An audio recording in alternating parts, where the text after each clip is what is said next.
Christmas came early this year. I have a box from Hoya and I'm so excited to unbox this. I'm going to show you guys what they've sent me, what product I use from them, what I definitely recommend for you guys to use on your cameras to protect your cameras.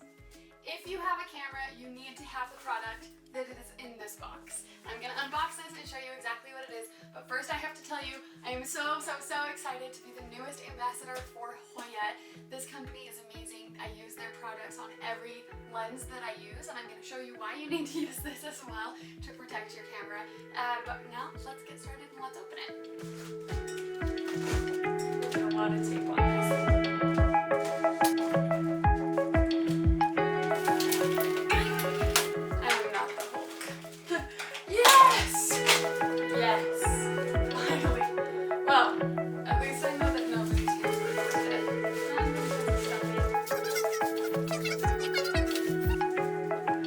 Merry Christmas! Alright, so I've got a lot of things going on right here. I'm going to start with this one. So this is the Hoya close-up lens set, and I'm obsessed with these. I use these at every single wedding. Let me know in the comments if you want me to do a video on how I use these, how I photograph wedding rings, and why I use these instead of a macro lens. So text me in the comments or message me in the comments for that. This is a Hoya filter or protector. I have no idea if that's going to be in focus for you guys, but this is what we're going to talk about today. Okay, so let's talk about these protectors. Very cute container. It comes in this cute case, very hard, very protected. You twist to open, and then we have these filters in here. Every photographer needs this filter. I'm going to tell you why in just a second, but just a context for what this is. This goes on the front of your lens. You twist it on just like a lid on a jar. Twist it right on top and it stays there, and it does a handful of different things. This is a UV protectant filter.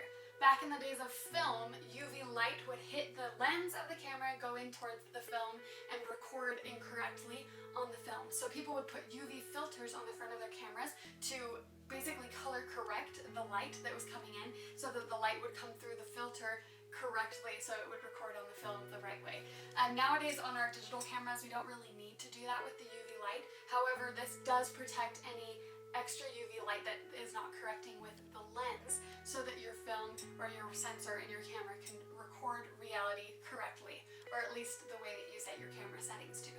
These filters do more than just correct the UV light. These filters have multiple layers of coated glass that do lots of different things, including correct chromatic aberration. They change lens flares, 16-layer multi-coating, anti-reflection, water and oil repellent, and stain-resistant coating. Important. Okay, for example, one time I was shooting an engagement shoot and we had champagne and they shook up the champagne and popped it and champagne went everywhere, right? It was a really fun picture, super fun shoot, but champagne got all over my camera. If I had not been using a filter, the champagne would have gotten on my lens glass and I would have had to clean off sticky, bubbly champagne that was like, it was really hard to clean off my camera, and I can't even imagine trying to wipe that off the lens on my camera without scratching the glass. So that's a perfect example of why you need to be using filter. The most important thing about these filters is that they protect your lens. For example, if you have ever shot in smoke or dust or sand or water or moisture at all or anything that could possibly get your lens dirty, you should have been very worried about ruining your lens. If you have a filter on the front of your lens, you don't have to worry about that glass getting scratched or dirty. So if something gets on your filter, you just wipe it off. Worst case, you drop your filter in your lens, your filter is going to break instead of the glass on your lens. Or worst case, you get some sand on there and it gets scratched. Well, it's your filter getting scratched rather than your lens. Every photographer needs to have this on their lens because lenses are expensive and a good filter costs somewhere between $30 to $100. Now, of course, you're not going to put a $10 filter on an expensive lens. You need to have an expensive-ish filter so it can do its job to protect your lens. But I want to tell you this, Hoya is my go-to. I've been so happy with their products. I've never had a problem with their products. And their filters are really good quality. So I have total confidence putting this on my expensive lenses because I know this is going to keep it safe.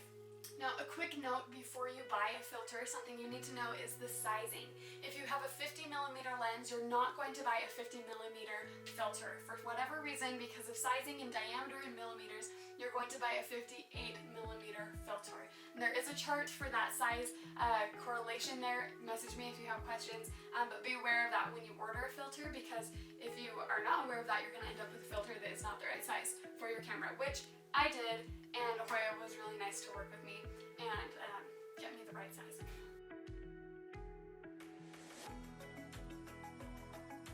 Every photographer needs to have one of these on their camera and on every lens. Message me if you have questions or if you want the link of exactly where to buy the filters that I have. And let me know in the comments if you want me to make a video about how I photograph wedding rings using these close-up filters and why I use the filters instead of macro lenses. Until then, Hoya, thank you for sending me these products. I'm so excited to work with them, so excited to be an ambassador for Hoya.